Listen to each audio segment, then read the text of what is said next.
umagang balita. Hostage taker na si Police Senior Inspector Rolando Mendoza, inilibing na.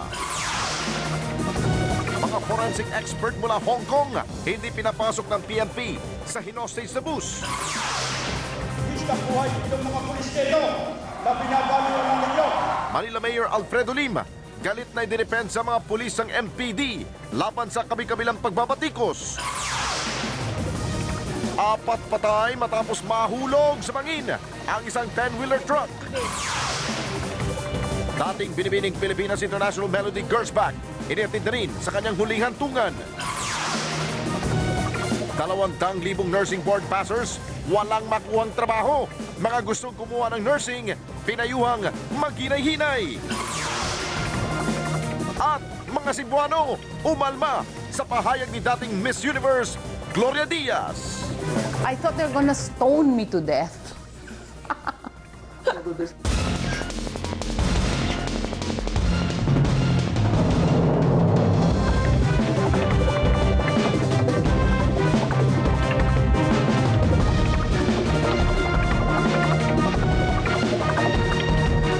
Live mula sa ABS-CBN News Center, Manila. Ito ang TV Patrol Weekend!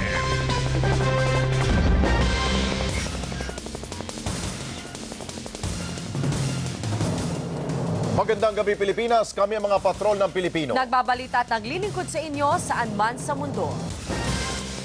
Inilibing na ang hostage taker na si dating Police Senior Inspector Rolando Mendoza sa kanyang bayan sa Tanawan City, Batangas. At pati pagbasbas at pagmimisa sa kanya, inihingi pa ng permiso sa isang obispo. At live mula sa Batangas, nagpapatrol, Pia Gutierrez. Alex, bumuhos ang emosyon sa libing ng napaslang na hostage taker na si Police Senior Inspector Rolando Mendoza. Para sa mga nakipaglibing, mamamatay tao man ang tingin sa kanya ng buong mundo. Para sa kanila, namatay siyang isang marangal na tao. Pagpasok pa lang sa simbahan ng Tanawan, agad nang dinumog ang kabaong ni Captain Rolando Mendoza. Nakisiksikan pati ang mga Pinoy at Chinese media. Tayo nagpapasalamat sa Panginoong Diyos at ating ngayong napag-aalayan ng ang ating kapatid na si Rolando na banal na misa. Inamin naman ni Father Godofredo Mendoza, hiningi muna niya pag-aproba ni Archbishop Ramon Arguelles bago basbasan o pagmisahan ng mga labi ng hostage taker. Maya-maya bumuhos ng emosyon.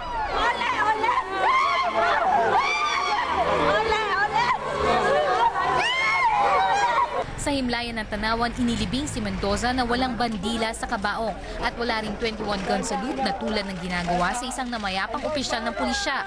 Para sa kanyang mga kaibigan at kaanak, napakasakit ang nangyari kay Mendoza na kinukundina hindi lang sa Pilipinas kundi sa iba't ibang bahagi ng mundo. Sa huling nagpaabot ng pasasalamat ang kanyang naiwang pamilya. Para po sa mga sumuporta po at naniniwala sa kung ano po yung pinaglalaban po ng aming tatay po, lubos po kami nagpapasalamat po sa kanila.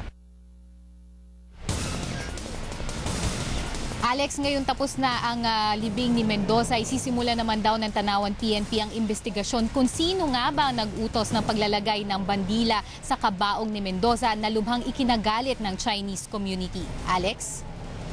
Maraming salamat, Pia Gutierrez.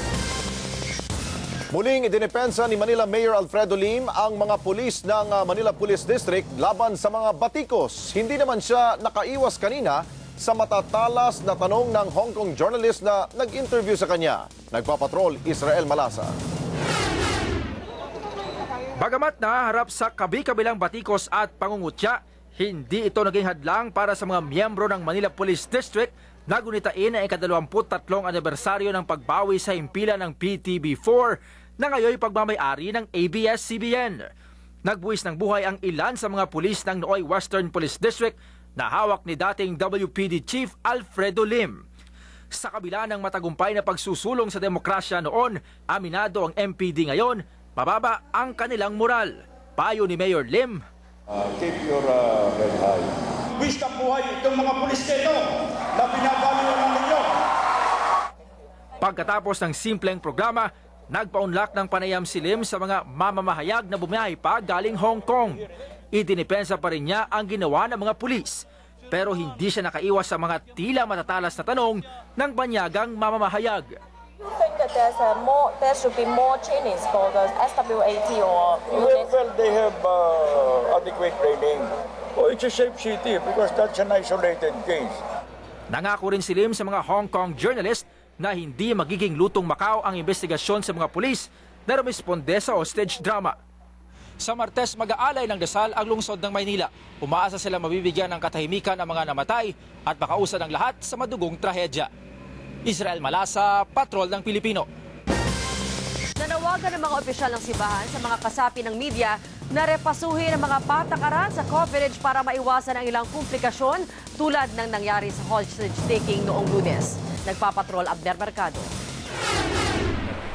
Maging si Bishop Deogracias Enyiguez ng Catholic Bishops Conference of the Philippines, sumama na sa mga nagpaalala sa ibayong pag-iingat ng media sa pag-cover ng mga sensitibong sitwasyon, tulad ng hostage-taking incident noong Lunes kung saan napatay ang 8 turista. Bagamat kinikilala niya ang kalayaan sa pamamahayag, iginiit ng obispo na dapat ding magkaroon ng hangganan ang mga bagay na dapat ipalabas kung may buhay na nakasalalay. Meron kayong mga policies din at mga napagkayarian bilang media, how you should conduct yourselves in such circumstances. Ayon naman kay Berhel Santos, publisher ng Business World, handa namang sumunod ang mga media sa limitasyon kung nagbigay lamang ng tamang guidelines ang mga otoridad. There was a miscalculation all around. Hindi lang sa gobyerno, hindi lang sa police, hindi lang sa media. Pero ang tingin ko rito, the least culpable dito, media. Kasi may pwedeng magawa. Kasi ang ultimate power and authority, in this case, nasa gobyerno Panukala naman ng National Press Club, dapat ding masama sa training ng media ang paraan ng pag-cover sa hostage-taking incident. Abner Mercado, Patrol ng Pilipino. Nabigong masuri ng mga Hong Kong forensic experts ang tourist bus kung saan napatay ang 8 nilang kababayan. Hindi kasi pumayag ang PNP dahil hindi sila humingi ng permiso. Nagpapatrol, J. Ruiz. Nagtungo sa Camp Bagong Diwa ang Hong Kong police at forensic experts para masuri ang tourist bus kung saan napatay ang 8 nilang kababayan. Isa sa mga gusto nilang suriin ang mga tama ng bala na pumasok at lumabas ng bus. Matapos ang diskusyon, pinayagan naman silang masilip ang bus. Pero nang magbihis na at maghanda ng gamit ang mga forensic experts ng Hong Kong, bigla silang pinakiusapan ng PNP na pumasok sa loob ng bus. Hindi pa raw kasi tapos ang PNP scene of the crime operatives. Sa sarili nilang investigasyon, kailangan pa raw nila ng written approval mula sa DOJ at sa liderato ng PNP. I told them that I have no authority to allow them to go inside the bus and instead referred the request to the Department of Justice. Matapos ang halos 1 oras, dismayadong umalis sa mga Hong Kong forensic experts. Pero kukuha sila ng permiso sa DOJ para masuri ang bus at maikumpara ang kanilang findings sa pagsusuri ng PNP. Pabor naman si DILG Secretary Jesse Robredo sa isang third-party investigation. If there is the necessity to get a third party, just to make sure that the results of the investigation is credible, we get a third party. I think Secretary De Lima will not hesitate in getting resource persons who will be able to verify and validate at least the technical finding. Dahil mga dayuhan ng mga nasawi, mahirap na raw pagdudahan ng mga Hong Kong authorities ang ilalabas na resulta ng PNP. J. Ruiz, Patrol ng Pilipino. Nabagabag din ang mga kababayan nating Pinoy sa Hong Kong sa eksena ng paglatag parang bandila ng Pilipinas sa kabaong ni dating Senior Inspector Rolando Mendoza. Paano raw huhupa ang galit ng mga taga-Hong Kong kung itinuturing pang bayani ang nakapatay ng 8 turista? Mula sa Hong Kong, nagpapatrol, Nadia Trinidad. Paano daw magsisimulang maghilom ang mga nagluluksa sa Hong Kong kung araw-araw lalong lumalalim ang sugat na iniwan ng pagkamatay ng kanilang mga kababayan sa Pilipinas? Ang tinutukoy ng mga taga rito ay ang nabalitaan nilang pagbalot ng bandila ng Pilipinas sa kabaong ni Rolando Mendoza. Maging ang mga OFW na nakausap ng ABS-CBN, hindi rin makapaniwalang nabigyan pa ng ganitong karangalan ang pulis na ng hostage at pumaslang sa mga turista mula Hong Kong. Kabastusan nga rin naman daw po na ilagay yun sa bangkay po yun sa isa pong mamamatay tao dahil ang flag naman daw po ng Pilipinas ay ginagamit lamang po para doon po sa mga hero. Ilang araw nang naging takbuhan ng mga napagdidiskitahang OFW ang internet shop at Filipino goods store ni Ellen dito sa Hong Kong. Halos ihampas yung dyaryo sa kanya at pinagduduldulan na talagang yung mga Pilipino daw wala man lang nagawa, wala man lang daw nagawa yung mga pulis para doon sa mga kababayan nila. Maging ang anak niyang si Karen na nagka-college dito sa Hong Kong ay napag-initan noong isang araw habang pauwi mula sa paaralan. Sinundan daw ito ng lalaking nagsisisigaw na kriminal ang lahat ng Pilipino. Nanginginig talaga ako. Sabi ko, hindi ko naman talaga matiis kasi alangan naman na anuhin ko kasi baka ako na mapapulis pa ako. Tapos yun sabi na lang niya na, sinabi ko na lang na, I'm not a Filipino, I'm Indonesian. Hindi na lang muna lumalabas ng bahay si Karen. Bukas, 50,000 Hong Kong residents ang inaasahang lalahok sa isang pagkilos na inorganisa ng mga political parties dito sa Hong Kong para isigaw ang paghingi ng katarungan para sa mga nasawi. Nadia Trinidad, Patrol ng Pilipino, Hong Kong. Sa iba pang balita, 4 ang patay nang mahulog ang isang 10-wheeler truck sa bangin sa bayan ng Glan sa Sarangani. Mula sa Sarangani, exclusive, nagpapatrol, Ann Santos. Napaluhan na lang ang 17 anyos na si Sarlo Alcacin. Siya lang kasi ang nakaligtas ng madisgrasyang sinasakyang 10-wheeler na prime mover sa bayan ng Glan, Sarangani kaninang alas 10 ng umaga.